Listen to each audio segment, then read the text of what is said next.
Hi, everyone. Welcome to Radiant Pearls Ministries. I'm Justina Sanchez. And I'm Jeanette Bradley. We're happy that you joined us today. We would like to introduce you to the wonderful Karen Stonier. Hello. Karen, will you tell us what is your favorite dessert? Probably if I could only have one, I love almost every dessert, but it would be vanilla ice cream and hot fudge. Oh, that sounds amazing. Right up my alley. So thank you so much for being with us today. Can you tell us a little bit about yourself? The first thing I'd probably tell those of you watching is I'm a mom of 4 amazing grown kids. I have 3 daughters and a son, and it's been the joy of my life to raise those kids and to watch what God has done in their lives. So being a mother is such a gift. The other thing you would maybe want to know about me, just to feel like you know me a little bit, is I met my husband years ago, over 40 years ago, at church. It was an early morning prayer breakfast. And I didn't know anybody. I went in and he happened to be leading it. So we got married shortly, maybe a year and a half later. And most of from 26 on, I have been involved in ministry at church. Not that I ever wanted to, but that was God's call in my life. And so it's been a journey of over 40 years now, working with little kids, babies, teenagers, parents, marriage, all kinds of different variety of working with people in church ministry. So that's a joy. We still love it because we love people, and have heard some horrific stories of the pain and suffering that, for me, more women, but a lot of times couples go throughout life, and just the heartbreaks and heartache. And it's an honor for us to serve God and coming alongside people during difficult times, and just trying to be there and represent God's love to them, that He's there even in hard times. So a lot of my life has just been with women, younger women, biblical guidance. I'm not a counselor, but I do listen, and I try to point them into the way that the Lord, how He's there for them and what His Word says to help them in times of difficulty. So that has been a great journey. And now we're in a good season where we're at the retirement age, but we still love people. We still love to have people over our house, the people who are struggling with their marriage, they're newlyweds and they can't communicate. And so our lives, we just enjoy people, whether having fun, having people over, or trying to help them through a hard time. Well, you and your husband are definitely a blessing to so many people and to us personally. You guys have blessed us tremendously over the years, and it's been fun to watch your journey.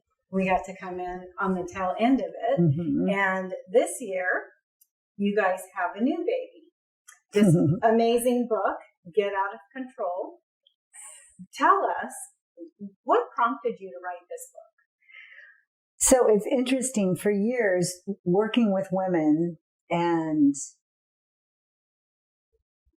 one of the main issues that always came out, whether it was a teenage girl, whether it was a newlywed or a woman who was in her 60s, there was always this issue that kept resurfacing. And it was this control that they were so controlling. These women that had grown kids in their 30s, the mothers would want to tell their sons what to do, or tell their daughter, you need to do this and that. And obviously I saw it in the women around me before I saw it in myself.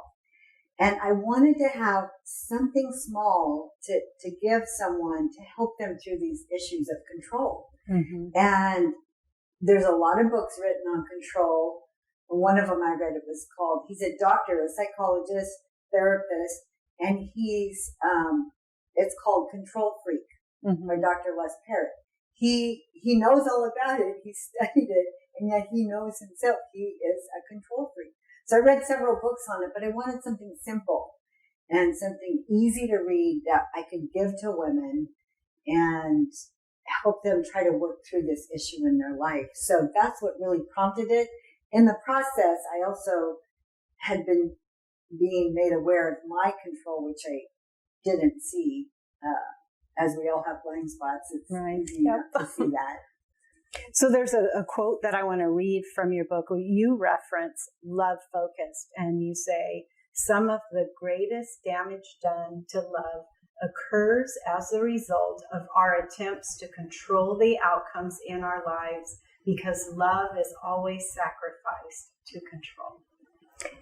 So really what he is saying in that quote is that if we look at the biblical definition of love, all of us have our own definitions, which may or may not be really what love is, because we see love in Jesus as God said that God is love, and he sacrificed and gave. And if we are loving our children, or a family member, a coworker, a roommate, if you're trying to control them, you're not loving them. And so love is sacrifice, because you're imposing upon them, that person, what you want or what you think or how you feel about something. And so you're not loving that person when you're trying to put upon them something that you want the certain outcome for. Yeah, that's good. That's so good. And I know with the relationships that I have in life, my heart's desire is to love them well.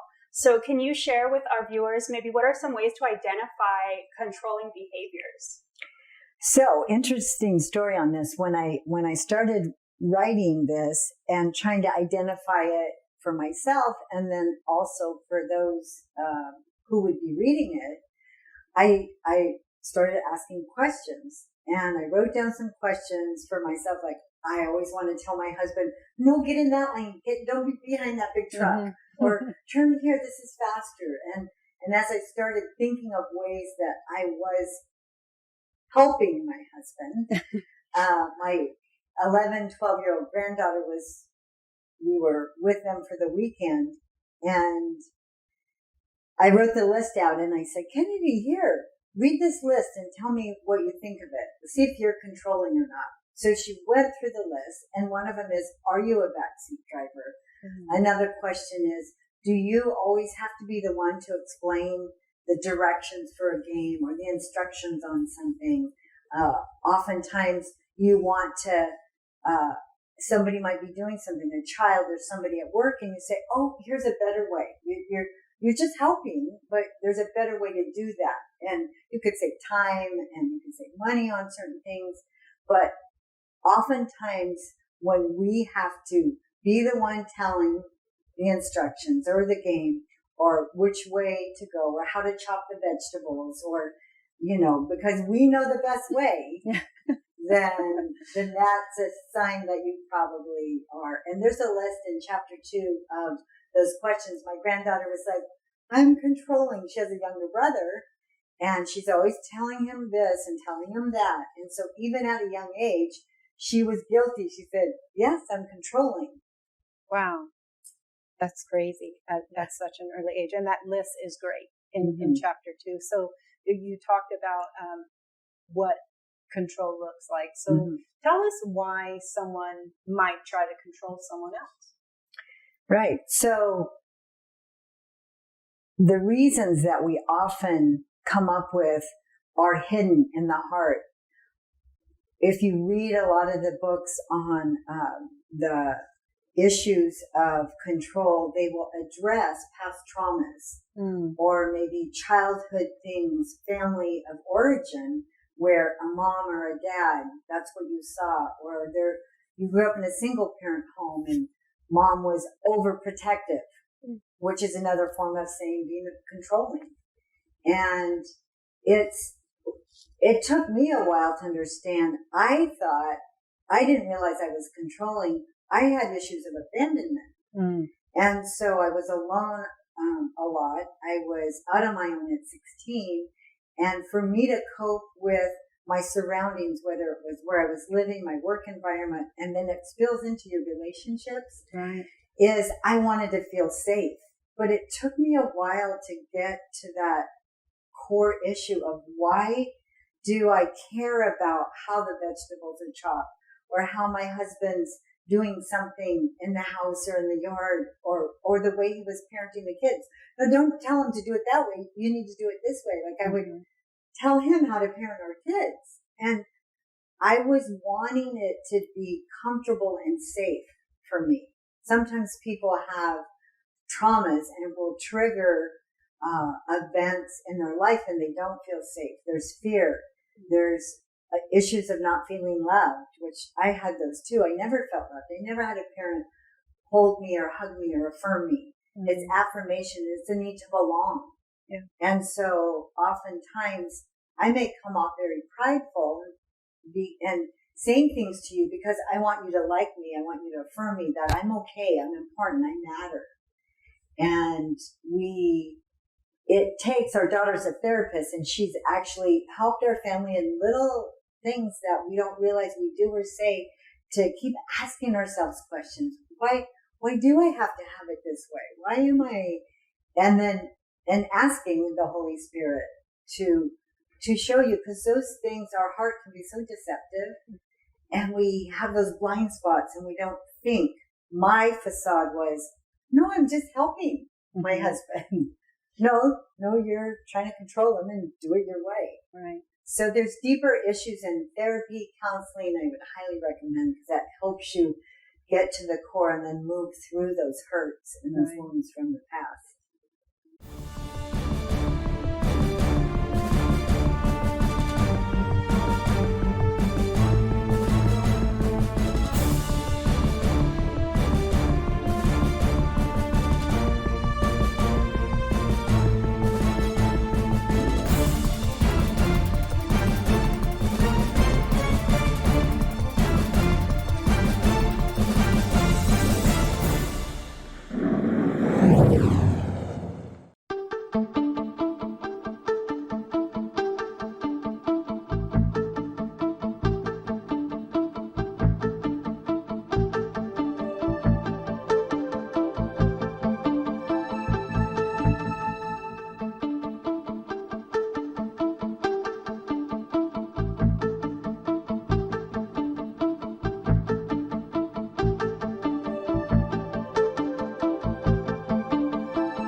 And I feel like we all do things the way that we think they're supposed to be done. Yes.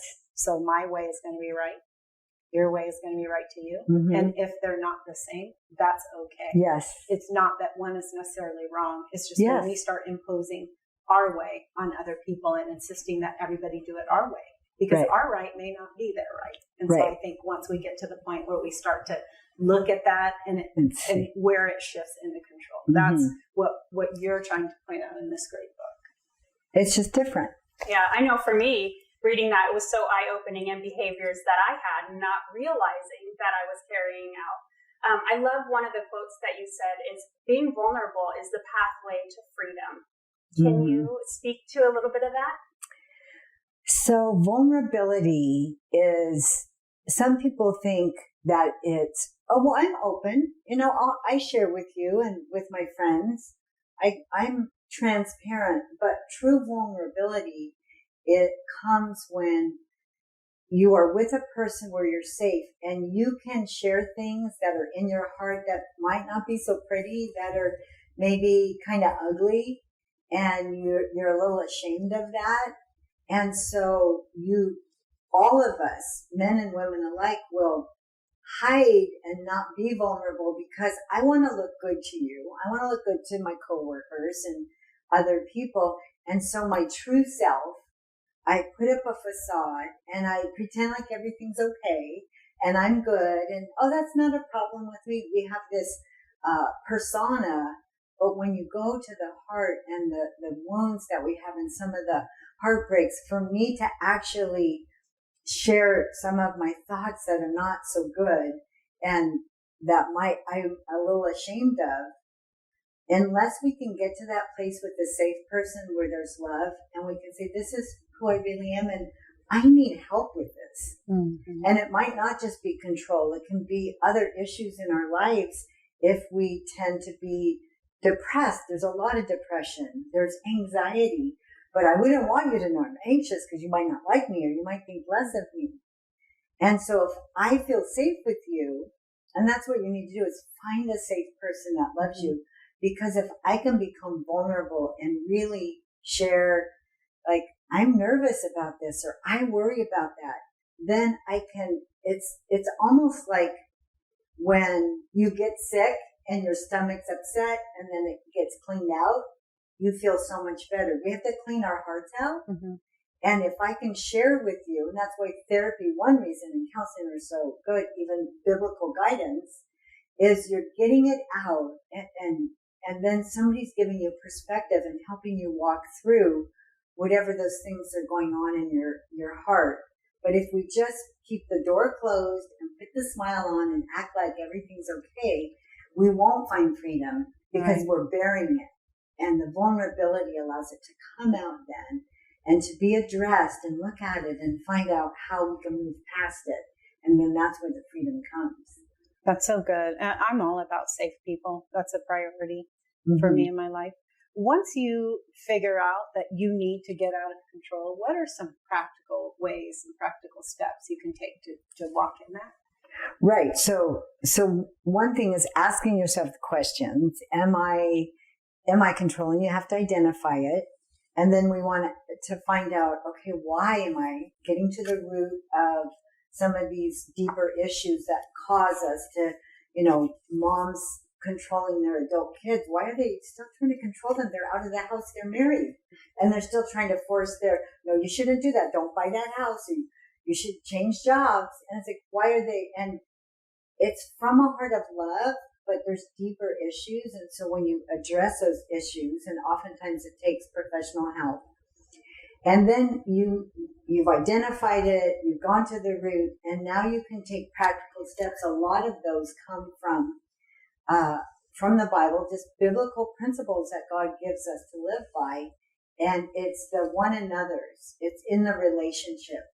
And the foundation of that is loving. So if I'm loving you or trying to love you, I wouldn't be imposing what I think and what I want upon you, because love sacrifices. Right. So then if we were going to be spending the afternoon together and we go have lunch and then we might go do something afterwards. Well, I want to go to this restaurant and I want to do this and this is what I want. And I'm not thinking about you. I'm controlling our time together. Mm-hmm. I'm controlling what I want and where I feel comfortable. That's not loving. And so the practical thing is being self-aware and then being aware, socially aware, whether it's with a spouse, a roommate, a family member. You have to be socially aware and not just looking, am I comfortable now? Oh, does this person need water? I'm thirsty. What about them? You're actually getting the focus off of me and my own needs and what I want and saying, how can I serve you? How can I be of service or help you? That gets my focus off, and then I become aware of your needs, and I'm not trying to control you anymore, but thinking, what does Jeanette want? What does Justina? Do they need this? And then I'm building you up and affirming you. Then I'm no longer controlling you because I'm focusing on your needs and not my own. Right. And you said in your book as well that your focus when you're with someone is they're the most important thing. They're the most important thing to me right now. Yes. And then that's the foundation of that is the love that you're talking about. And the freedom comes from self. There's another book I quote in there. It's Freedom from Self. Yeah. And it's tiny, tiny book. And it's so good because we naturally do love ourselves. We naturally look out for ourselves. And if we can look out and be mindful of the people around us, we're loving them and we're no longer in bondage to ourselves and how we want the day to play out or the circumstances to be. So looking out for others' interests brings freedom. And then there's so many other practical things that you can do. One of them is having that person to be honest with you, that they will be honest and say, when you do this, because, that's not in my heart. I wasn't trying to control you. I just thought you liked that. And I never asked you. I just, it's like gift giving. Oh, you like something, so you give that gift to that person. Yeah. And it's like, they don't like candles. They're allergic to fragrances, but you love them. And so it's that having people be honest to help guide you through that is a real practical step. Memorizing scripture. I think I have in there, not sure what chapter, but some simple things you can do. One of them is simply stopping and being mindful of when you're addressing someone and saying, how can I love them? What do they need right now?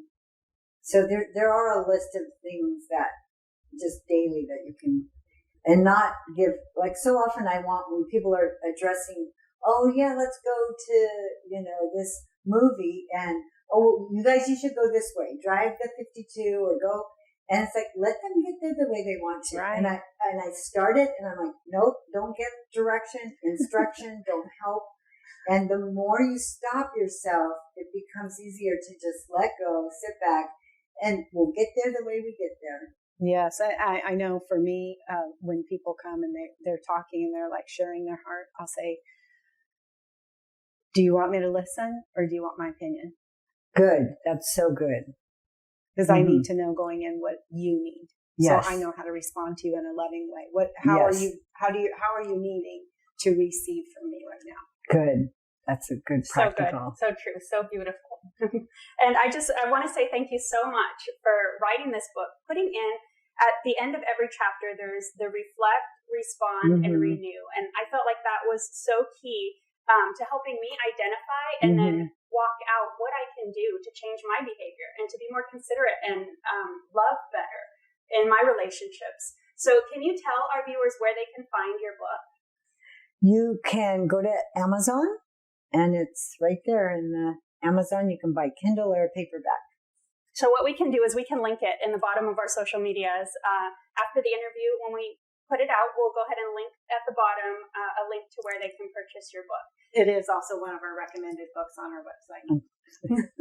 It's a great book, and I love that you show us steps, because a lot of times people go, okay, well, I've identified that I need to do this, but I'm not sure how to do it, and how does that look, and then you brought the power of truth on top of it, which is so great. It was hard for me to go through and pick one quote that I really loved about this book, because there are so many, but I wanted to sum it up with this. You say, through many twists and turns in life, we have learned that sorrow and guilt tend to look back. Worry looks ahead. Doubt looks around. But faith looks up. And this is where faith becomes our source of hope. And I just love that. I felt like that was such just a great bow and package, to go on. Well, and it is, I didn't mention that, but faith and relationship with God is a key to the freedom, because worry and over controlling comes when we don't realize that our God is the creator, and I love the simple little song, he has the whole world in his hands, because he really does. It's his world and we are his children, and he really loves us. And the relationship, the ongoing, just like you have with family members and friends, the more time you spend together, the more you know each other, the more you trust each other. And it's the same with God. The more time that you can spend sitting with him, reading his word, talking with him, you will begin to build this intimacy with him that you can let go of circumstance. You can let go of your kids. When I had babies, I was like, I love them so much, God. What's going to happen to them?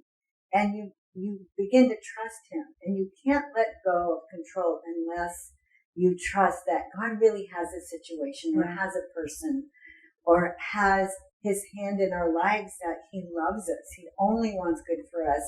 And so one of the keys is spending that time with him daily. And that comes by waking up every morning, and it's a choice and a decision that day. That's right. Not the past, like you said, right.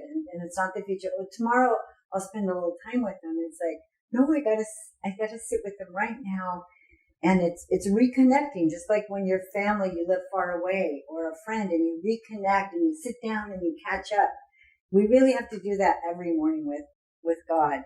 And as that relationship grows, you have more faith and trust that you can let go of situations, let go of family members that, kids that have gone astray or in drugs or going through something horrific. You have God's peace because you realize God loves them. He's with them. And I can't control it anyway.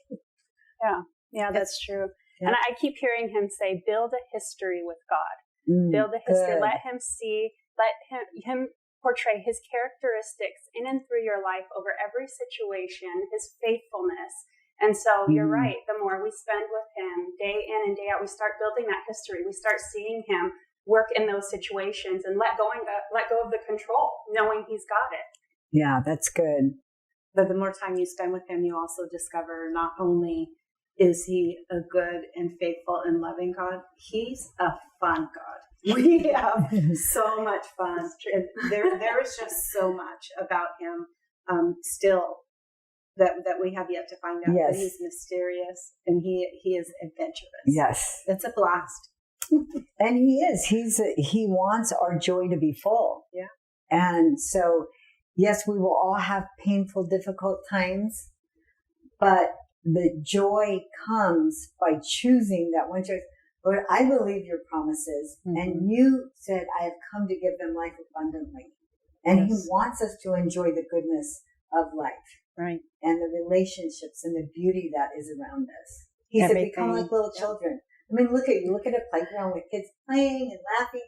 They're carefree. They're not trying to control anything. Right. They are just like having fun. And he does. He said, become the kingdom of God. You must become like a child. Right. So I love that. Just the fun and the freedom we can have if we'll become more like kids. Yep. And everything that he has for us is good. It is. Everything. It is. Well, thank you so much. It's been an honor having you on the show, and we so appreciate your time and your wisdom and everything you've shared with us. I just want to say thank you for being here with us. And thank you for tuning in to another episode of Radiant Pearls Ministries. Remember, you have strength, you have hope, and you have loveliness. We'll see you next time. In Radiant Pearls Ministries. Oh, oh.